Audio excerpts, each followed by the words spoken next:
அஸ்ஸலாமு அலைக்கும் வரஹ்மத்துல்லாஹி வபரகாத்துஹ். அல்லாஹ் நேசிக்கிறான். யாரை அல்லாஹ் நேசிக்கிறான்? அல்லாஹ் ரப்புல் ஆலமீனுடைய புத்தகம் அல் குர்ஆனிலே சொல்கிறான், ஒரு சமூகம் அல்லாஹுடைய மார்க்கத்துடைய வரம்புகளை மீறும் போது அல்லாஹ் அந்த சமூகத்தை அழித்துவிட்டு அல்லாஹ் விரும்பக்கூடிய ஒரு சமூகத்தை அல்லாஹ் கொண்டு வருவான்.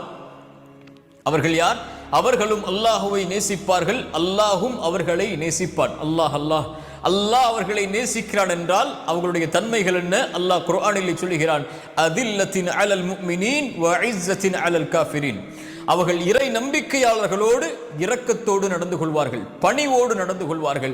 இறை மறுப்பாளர்களோடு அவர்கள் கடுமையோடு நடந்து கொள்வார்கள். சுப்ஹானல்லாஹ். ஒரு முஃமின் தன்னோடு ஈமான் கொண்டு வாழக்கூடிய நம்பிக்கையாளர்களோடு அன்போடும் பணிவோடும் பாசத்தோடும் பரிவோடும் நடந்து கொள்வான். இறை மறுப்பாளர்களோடு கடுமையோடு நடந்து கொள்வான் என்றால் அவர்களை விரட்டுவானா? அவர்களை வெறுப்பானா? அவர்களை ஒதுக்குவானா? அல்ல. அல்லாஹுடைய மார்க்கத்தை அவன் பின்பற்றும் போது அதற்கு இடையூறாகவோ சமரசமாகவோ அவர்கள் வந்தால் அந்த மார்க்கத்தை பின்பற்றுவதில் அவன் கடுமையோடு நடந்து கொள்வான். சுப்ஹானல்லாஹ். அவர்கள் இறை நம்பிக்கையாளர்களோடு இரக்கத்தோடு நடந்து கொள்வார்கள். இவர்களை அல்லாஹ் நேசிக்கிறான். அல்லாஹுடைய தூதர் ஸல்லல்லாஹு அலைஹி வஸல்லம் அவர்களுடைய தோழர்களை அல்லாஹ் குர்ஆனிலே அறிமுகப்படுத்துகிறான். குர்ஆனிலே நபி தோழர்களை பற்றி அல்லாஹ் சொல்கிறான், முஹம்மது ரசூலுல்லாஹ், முஹம்மத் அல்லாஹுடைய ரசூல். அவர்களோடு ஈமான் கொண்ட நபி தோழர்கள் யார்? அவர்கள் தங்களுக்குள் இரக்கத்தோடு அன்போடு நடந்து கொள்வார்கள், இறை மறுப்பாளர்களோடு கடுமையோடு நடந்து கொள்வார்கள் என்று அல்லாஹ் சொல்கிறான். அன்சாரிகள், முஹாஜிர்கள், அவர்களுடைய வரலாறுகளை படித்து பாருங்கள். மக்காவாசிகள், மதீனாவாசிகள் அல்லாஹுடைய தூதரோடு ஈமானை ஏற்றுக்கொண்டு சிரமப்பட்டு கஷ்டப்பட்டு உயிரை இழந்து ஒரு சமூகம் அகதிகளாக மதீனாவிற்கு தஞ்சமடைகிறது. மதீனாவில் அதை வரவேற்பதற்காக முஸ்லிம்களுடைய சமூகம் தங்களுடைய இறை நம்பிக்கையாளர்களை அன்போடும் பரிவோடும் ஏற்றுக்கொள்வதற்காக காத்து கொண்டிருக்கிறது. அல்லாஹுடைய தூதர் அன்சாரிகளை பார்த்து சொன்னார்கள், முஹாஜிர்களை, மக்காவில் இருந்து ஹிஜ்ரத் செய்து வந்த தோழர்களை அரவணைத்துக் கொள்ளுங்கள் என்று. அன்சாரி தோழர் ஒருவர் சொன்னார், தோழரே வாருங்கள் என்னுடைய வீட்டிற்கு, நீங்கள் மக்காவில் இருந்து வந்திருக்கிறீர்கள், சொத்தை துறந்து, உறவை துறந்து, நாட்டை துறந்து, என்னிடத்திலே சொத்துகள் இருக்கிறது, அதை 2 பங்காக வைக்கிறேன், அதில் ஒரு பாதி உங்களுக்கு, இன்னொரு பாதி எனக்கு. அல்லாஹ் எனக்கு 2 மனைவிகளை கொடுத்திருக்கிறான். அந்த 2 மனைவியில் நீங்கள் யாரையாவது பாருங்கள், எந்த பெண் உங்களை ஆச்சரியப்படுத்துகிறாளோ அவர்களுடைய பெயரை கூறுங்கள், நான் தலாக் சொல்லுகிறேன். இத்தாவுடைய காலம் முடிந்ததற்கு பிறகு நீங்கள் அவர்களை திருமணம் செய்து கொள்ளலாம் என்று கூறும் அளவிற்கு அந்த அன்பையும் பரிவையும் பாசத்தையும் தூதர் கூறிய அந்த வார்த்தைக்காக அவர்கள் ஏற்றுக்கொண்ட அந்த ஈமானுக்காக அவர்கள் இழக்க தயாரானார்கள். ஆனால் தங்களுக்குள் அன்போடும் பரிவோடும் பாசத்தோடும் இரக்கத்தோடும் பணிவோடும் வாழ வேண்டிய சமூகம் இன்றைய காலத்தில் வெறுப்போடும் பகைமைகளோடும் குரோதங்களோடும் வாழ்ந்து கொண்டிருக்கக்கூடிய காட்சியை பார்க்கிறோம். எதற்காக? உலக காரியங்களுக்காக. எதற்காக? அவர் மார்க்கத்தில் தன்னுடைய புரிதலில் இல்லை என்ற காரணத்திற்காக. எதற்காக? தன்னுடைய இயக்கத்துடைய தலைவரை அவர் பின்பற்றவில்லை என்ற காரணத்திற்காக. எதற்காக? தன்னுடைய ஜமாஅத்தை அவர் சார்ந்தவர் இல்லை என்ற காரணத்திற்காக. எதற்காக? மார்க்கத்தில் இவர் ஒரு புரிதல், அவர் ஒரு புரிதல். இவர் தராவீஹை 8ஆக தொழுவார், அவர் 20ஆக தொழுவார். பிறையை இவர் ஒரு நாள் பார்த்து நோன்பு வைப்பார், அவர் பிறையை எங்கு பார்த்தாலும் நோன்பு வைப்பார். அவர் தக்பீரை நெஞ்சின் மீது கட்டுவார், ஒருவர் தக்பீரை வயிற்றின் மீது கட்டுவார்.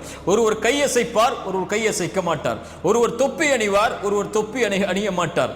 இப்படி பல காரணங்களுக்காக சமூகம் தங்களுக்குள் பகைமையை வெறுப்பை காட்டக்கூடிய காட்சியை இன்று உலகத்திலே பார்க்கிறோம். இந்த கருத்து வேற்றுமைகள், இந்த ஏற்றத்தாழ்வான கருத்து வேற்றுமைகள் எல்லாம் நபித்தோழர்களிடத்திலே இல்லையா? அபூபக்கர் ரலியல்லாஹு அன்ஹு, உமர் ரலியல்லாஹு அன்ஹு அவர்கள் 100 விஷயத்திலே கருத்து வேற்றுமை பட்டிருக்கிறார்கள். ஆனால் என்றாவது ஒருவரை பகைத்தாரா? என்றாவது ஒருவருக்கு சலாம் சொல்வதிலிருந்து விலகினாரா? ஒருவரை ஏற்றுக்கொண்டு சகோதரத்துவ உணர்வை வெளிப்படுத்துவதிலிருந்து விலக்கினார்களா தங்களை? அல்லாஹுடைய தூதருடைய காலத்தில் நடந்த ஒரு நிகழ்வை சொல்கிறேன். அல்லாஹுடைய தூதர் ஸல்லல்லாஹு அலைஹி வஸல்லம் பனு குரைதாவை நோக்கி சஹாபாக்களை அனுப்புகிறார்கள். ஒரே ஒரு கட்டளை சொன்னார்கள், அஸரை நீங்கள் தொழக்கூடாது பனு குரைதாவை அடையும் வரை என்று. பனு குரைதாவை நோக்கி அந்த சமூகம் செல்லுகிறது. நபித்தோழர்கள் செல்லுகிறார்கள். செல்லக்கூடிய வழியில் அஸருடைய நேரம் வருகிறது. சஹாபாக்களில் ஒரு கூட்டம் சொன்னது, அசருடைய நேரம் வந்து விட்டது, தொழுது விட்டு செல்வோம் என்று. ஒரு நபித்தோழர்களுடைய கூட்டம் சொன்னது, இல்லை, அசருடைய நேரம் வந்தாலும் அல்லாஹுடைய தூதருடைய கட்டளை பனு குறைதாவை அடையும் வரை நாம் தொழக்கூடாது என்று. பனு குறைதாவை அடைந்ததற்கு பிறகு ஒரு சமூகம் தொழுதது. ஒரு சமூகம் வக்து வந்த உடனேயே அங்கேயே அந்த தொழுகையை நிறைவேற்றியது.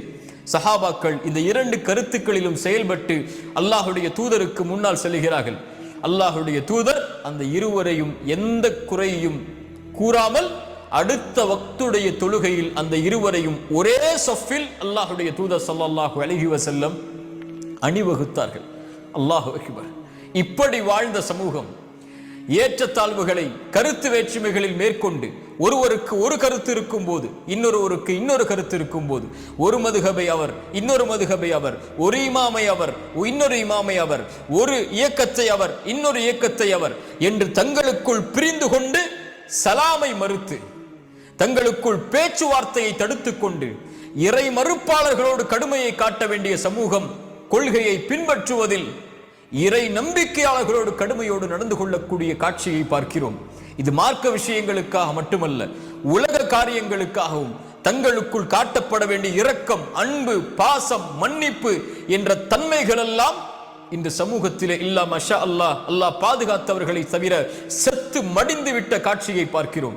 அல்லாஹுடைய தூதர் ஸல்லல்லாஹு அலைஹி வஸல்லம் சொன்னார்கள், ஒரு முஃமின், ஒரு முஸ்லிம் இன்னொரு முஸ்லிமை 3 நாளைக்கு மேல் பகைக்க கூடாது.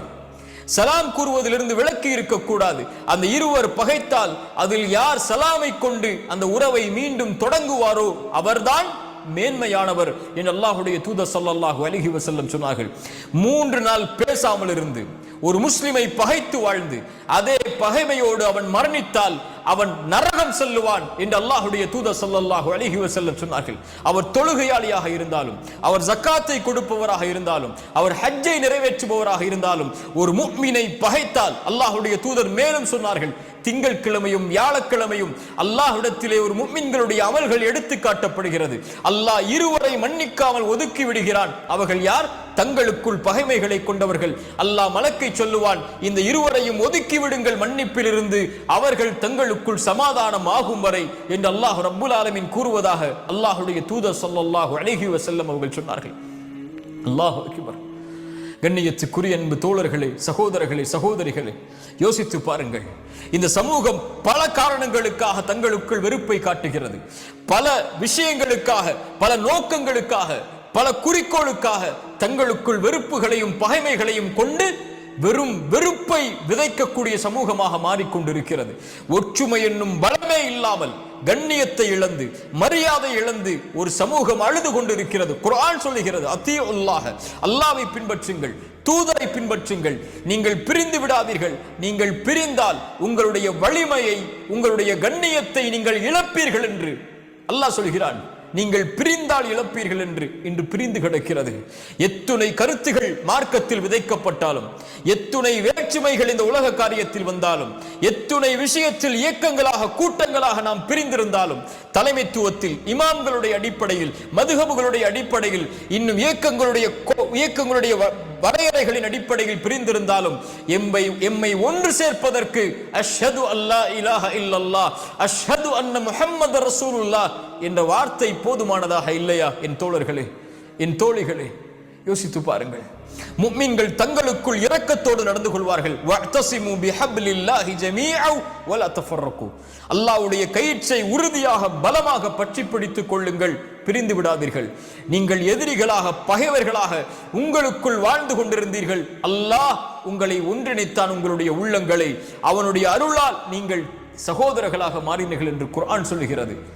அல்லாஹ்வுடைய அருளால் சகோதரத்துவத்தின் பாதையில் தங்களை அமைத்துக் கொண்ட சமூகம் இன்று எந்த நிலைமையில் இருக்கிறது?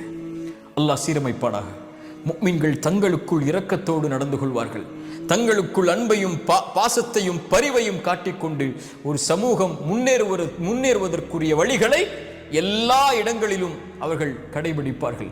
அவர்கள் எந்த மொழியில் இருந்தாலும், எந்த நிறத்தில் இருந்தாலும், எந்த நாட்டில் வாழ்ந்தாலும், உலகத்தில் எந்த கடைக்கோடியில் இருந்தாலும், எந்த கருத்தில் அவர் இருந்தாலும், எந்த கருத்தை அவர் எதிர்ப்பவராக இருந்தாலும், அஷ்ஹது அல்லா இலாஹ இல்லல்லாஹ், அஷ்ஹது அன்ன முஹம்மது ரசூலுல்லாஹ் என்ற ஷஹாதத்தை மொழிந்தால் அவர் தன்னை கருதுவதை விட அவரை மேன்மையாக கருதி இந்த உலகத்திலே வாழ்வார்.